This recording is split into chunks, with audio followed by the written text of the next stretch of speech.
ترکی England ہماری جماعت گئی تھی، تو میں قونیہ گیا، وہاں ہماری تشکیل نہیں تھی، لیکن میں نے کہا وہاں مولانا روم کے دربار پہ حاضری دینی، تو وہاں سے 900 کلومیٹر دور تھا، تو ہم فلائٹ لے کر گئے۔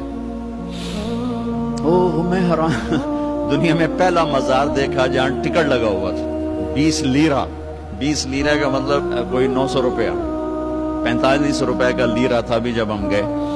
تو دنیا کا واحد دربار دیکھا، مزار دیکھا جہاں ٹکٹ لگا ہوا تھا، اتنے لوگ آتے ہیں، اور حیرت کی بات ہے کہ غیر مسلم زیادہ تھے، مسلمان کم تھے، عورتیں مرد، وہ وہاں کھڑے ہوتے ہیں، باقاعدہ ان کی ڈیوٹی ہے کہ وہ، چونکہ ہمارے مغرب کی عورتیں ہوتی ہیں بیچاری، بہت مختصر لباس ہوتا ہے، تو ان کو وہ دیتی ہیں پورا عبایا دیتے ہیں، وہ عبایا پہن کے جاتی ہیں، سر سکارف پہن کے جاتی ہیں، پھر دوسری طرف سے نکلتی ہیں تو اتار کے ان کے حوالے کر دیتی ہیں۔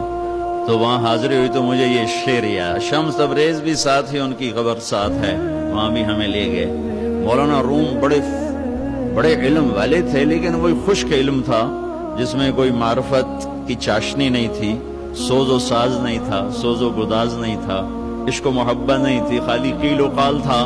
جیسے آج قیل و قال نے ہمیں توڑ کے رکھ دیا، مسجد سے بھی نفرت کی وہ ہوا چلی کہ فرقہ واریت کی آگ ایسی بھڑکی کہ روزانہ لاشیں گر رہے ہیں، نہ مارنے والے کو پتا ہے میں کیا کر رہا ہوں، نہ مرنے والے کو پتا ہے مجھے کیوں مارا جا رہا ہے، اور اس کے پیچھے ممبر پر بیٹھنے والے کو اللہ کا نہیں پتا، اس کے اللہ کا رسول کا نہیں پتا۔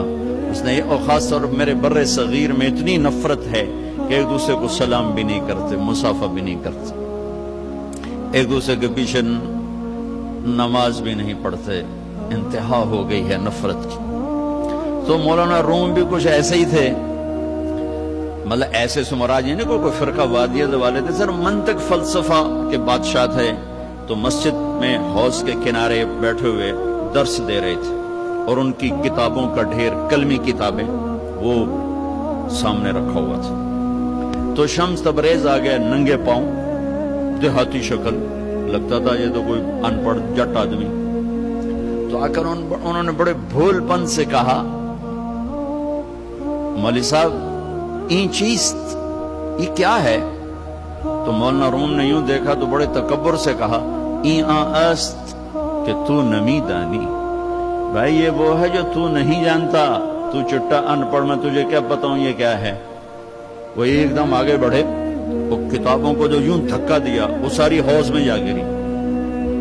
اب وہ زمانہ پریس کا تو تھا نہیں، چلو 2-4 اور لے کے آ جاؤ، وہ تیرا بیڑا غرق و بدبخت، تو نے میری ساری زندگی کی محنت برباد کر دی۔ تو شمس تبریز مسکرائے اور حوض میں اترے، اور یوں ساری کتابیں خشک نکال کے باہر رکھ دی، ایک کاغذ نہیں بھیگا ہوا۔ یہ کرامات اولیاء ہے۔ مولانا روم، این چیز یہ کیا ہے؟ تو انہوں نے مسکرا کے کہا، این است کہ تو نمی دانی، یہ وہ ہے جو تو نہیں جانتا۔ بس پھر مولوی روم مولانا روم بن گئے، انہیں فلسفے بھی بھول گئے،